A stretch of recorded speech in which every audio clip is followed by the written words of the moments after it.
एवायं मया तेऽद्य योगः प्रोक्तः पुरातनः भक्तोऽसि मे सखा चेति रहस्यं ह्येतदुत्तमम्।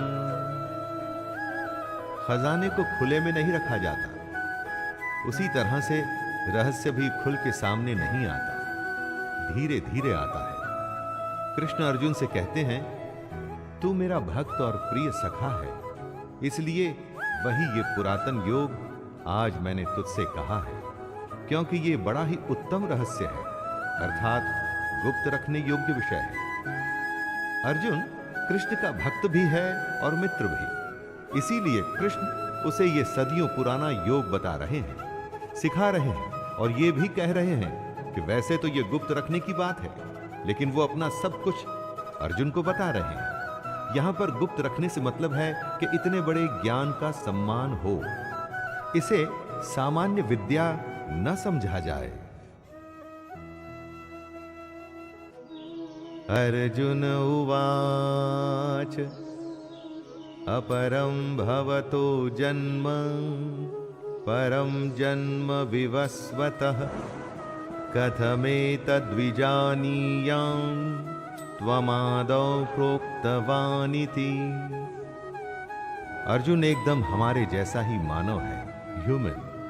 हमारे जैसे ही सवाल उसके मन में भी आते हैं। किसी भी बात को जादू की तरह मान लें कि सूर्य का जन्म तो असंख्य सालों पहले हुआ और कृष्ण यहां सामने खड़े हैं, तो कब ये योग सूर्य को बताया गया और कैसे? यही सवाल वो कृष्ण से कर रहे हैं। आपका जन्म तो अर्वाचीन अभी हाल का है और सूर्य का जन्म बहुत पुराना अर्थात कल्प के आदि में ही हो चुका था। तब मैं इस बात को कैसे समझूं कि आप ही ने कल्प के आदि में सूर्य से योग कहा था? यहां पर अर्जुन कृष्ण पर शक नहीं कर रहा, वो समझना चाहता है कि जो भी हुआ वो कैसे हुआ।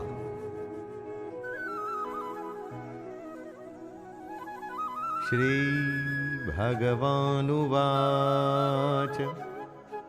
बहूनि मे व्यतीतानि जन्मानि तव चार्जुन तान्यहं वेद सर्वाणि न त्वं वेत्थ परन्तप।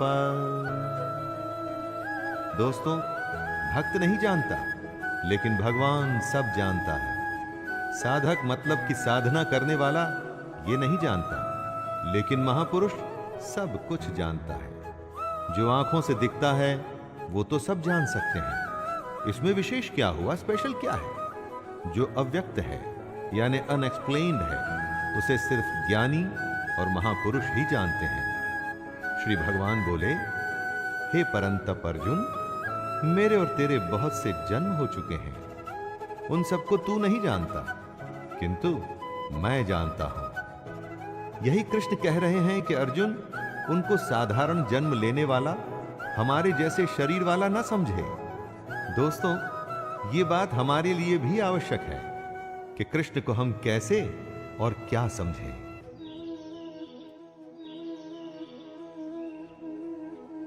अजोऽपि सन्नव्ययात्मा भूतानामीश्वरोऽपि सन् प्रकृतिं स्वामधिष्ठाय संभवाम्यात्मयायया। कृष्ण अपने रूप, अपने अस्तित्व को समझाते हुए कह रहे हैं, मैं अजन्मा हूं, यानी मेरा कभी जन्म नहीं हुआ। मैं अविनाशी हूं, अर्थात मेरा कभी नाश नहीं हो सकता।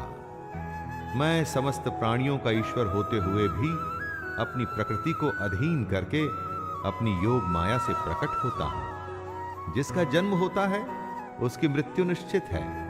तो जिसे अर्जुन देख रहा था वो क्या था? क्योंकि वो तो कभी जन्मे ही नहीं। तो कृष्ण की एग्जिस्टेंस क्या थी? वो थी कृष्ण की योग माया। अपनी माया से कृष्ण ने खुद को ही प्रकट किया था। मनुष्यों में वो मनुष्यों जैसे आए थे ताकि हम सब के बीच हमारे जैसे जीवन जी सके।